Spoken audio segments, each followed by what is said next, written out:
Assalamualaikum warahmatullahi wabarakatuh. Ini adalah kisah seorang budak, tepatnya yang dikira seorang budak, tetapi beliau adalah seorang waliullah yang tertutup dan doanya terkabul secepat kilat.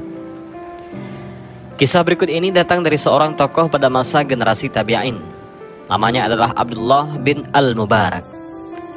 Salah satu kebiasaan yang kerap dilakukan oleh sosok yang dikenal alim dan ahli ibadah itu adalah menetap beberapa hari di Mekah setelah melaksanakan haji ataupun umrah. Nah, suatu ketika dalam lawatannya ke Mekah, kota suci umat Islam itu tengah dilanda penceklik. Hujan yang tak kunjung turun memicu gagal panen. Melihat kondisi seperti itu, pemuka agama dan masyarakat berbondong-bondong menuju lapangan untuk melaksanakan salat istisqa. Ibnu Al-Mubarak pun tak ketinggalan turut serta dalam sholat tersebut. Namun setelah selesai sholat dan memanjatkan doa kepada Allah, tidak ada sama sekali tanda hujan akan turun. Sampai menjelang malam pun kondisi awan tidaklah berubah. Akhirnya, keesokan harinya, penduduk Mekah kembali melaksanakan sholat istisqa. Namun hasilnya tetap nihil. Tidak ada pertanda hujan akan turun. Bahkan hingga sholat istisqa ini 3 kali dilaksanakan, hujan tak lekas turun juga. Timbul niat dari Ibnu Al-Mubarak untuk sholat minta hujan sendiri di tempat yang sunyi. Di tempat sunyi ini ia memisahkan diri dari orang-orang untuk berdoa kepada Allah Subhanahu wa Ta'ala. Tentunya sebuah gua tujuannya. Mudah-mudahan Allah melimpahkan rahmatnya dan mengabulkan doaku sehingga hujan bisa turun, kata beliau di dalam hatinya. Beliau pun berjalan pelan-pelan saat orang masih berada pada tempat duduknya di tengah-tengah lapang sambil memanjatkan doa-doa. Tempat yang ia tuju adalah perbukitan yang masih di sekitar Mekah. Setelah sampai pada sebuah bukit, ia menemukan sebuah gua yang lubangnya hanya bisa dimasukkan 1 orang dewasa dengan cara menyamping. Ibnu Al-Mubarak pun mengintip sedikit untuk mengetahui apakah di dalam bisa digunakan untuk sholat. Namun setelah mengetahui bahwa di dalam ruang gua itu adalah lapang, akhirnya beliau memutuskan untuk masuk dan sholat istisqa di sana.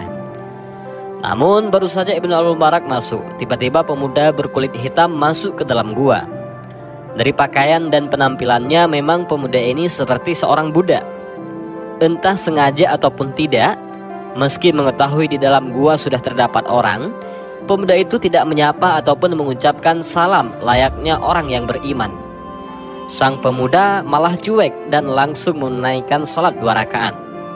Setelah mengucapkan salam, ia meletakkan kepalanya di tanah dan berdoa, "Ya Allah, sesungguhnya mereka itu adalah hamba-hambamu.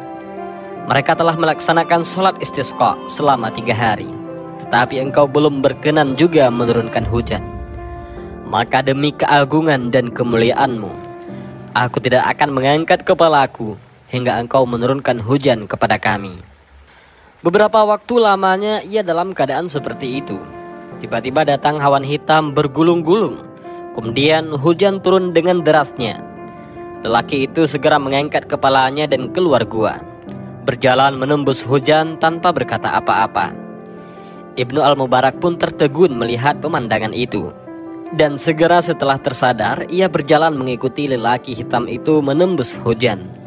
Ia terus membuntutinya hingga memasuki perkampungan.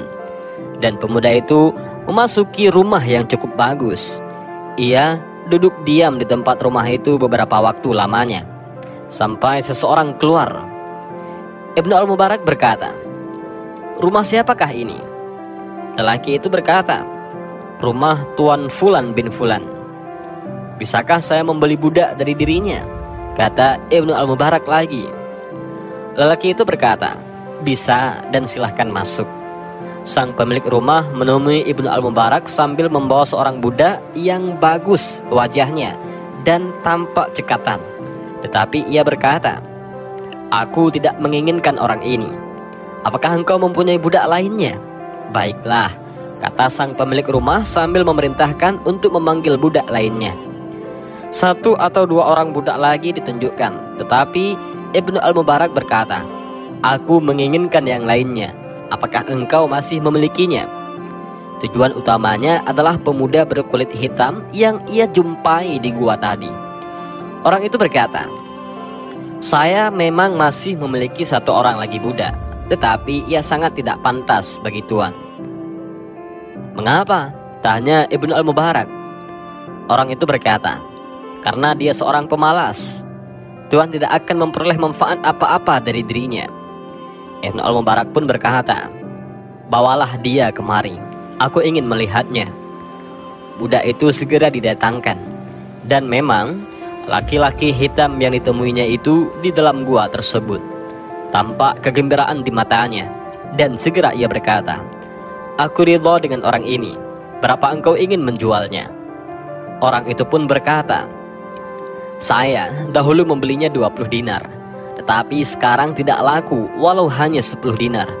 Saya akan membelinya seharga 10 dinar darimu," kata Ibnu Al-Mubarak, yang langsung mengeluarkan uang 10 dinar dan memberikannya kepada orang itu.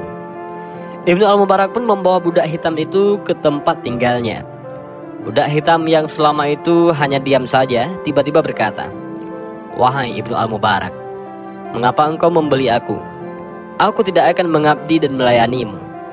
Ibnu Al-Mubarak terkejut karena budak itu mengetahui dan menyebut namanya, padahal ia belum pernah memperkenalkan diri, termasuk kepada pemilik sebelumnya. Namun justru hal itulah yang memperkuat dugaannya sebelumnya. Segera saja Ibnu Al-Mubarak berkata, "Bukan seperti itu. Justru aku yang akan melayani kamu. Siapakah namamu?" Budak hitam itu berkata, "Para kekasih Allah tentu mengenal kekasihnya." Ketika pemuda itu akan beranjak untuk berwudu, Ibnu Al-Mubarak segera mengambil air untuknya dan mempersiapkan sandal, serta menunjukkan kamar untuk dirinya. Di dalam kamar, lelaki hitam itu sholat 2 rakaat. Ibnu Al-Mubarak yang memang sengaja menguping mendengar dia berdoa setelah sholat Isya, layaknya sedang bersyair ataupun berpuisi. "Wahai Tuhan pemilik rahasia, rahasia telah menjadi nyata ataupun terbuka. Saya tidak lagi menginginkan kehidupan ini setelah rahasia hidupku diketahui," kata pemuda itu di dalam doanya. Dan berselang beberapa lama, Ibnu Al-Mubarak tidak lagi mendengar suara ataupun gerakan apapun. Maka ia masuk ke dalam kamar dan mendapati sang pemuda telah meninggal dunia. Ia segera mengurus jenazahnya dengan penuh hormat hingga memakamnya. Hanya sedikit orang yang membantu dan mengiringi jenazahnya. Namun bagi Ibnu Al-Mubarak, kondisi tersebut justru dianggap sebuah penghormatan, karena ia sendiri yang akhirnya banyak berperan dalam mengurus jenazah kekasih Allah Subhanahu wa Ta'ala tersebut. Sahabat Tafakkur Fiddin yang Allah muliakan, dan demikianlah kisah dari seorang wali Allah yang kehidupannya adalah seorang budak, yang orang tahu dia adalah seorang budak yang hina, tetapi di mata Allah beliau adalah seorang wali yang sangat disayanginya. Hanya Ibnu Al-Mubarak lah yang tahu akhirnya beliau adalah seorang wali Allah. Mudah-mudahan dari kisah ini kita bisa mengambil beberapa pelajaran dan manfaat, dan juga mudah-mudahan video ini bermanfaat bagi kita semua. Amin ya rabbal alamin. Allahu a'lam bishawab. Assalamualaikum warahmatullahi wabarakatuh.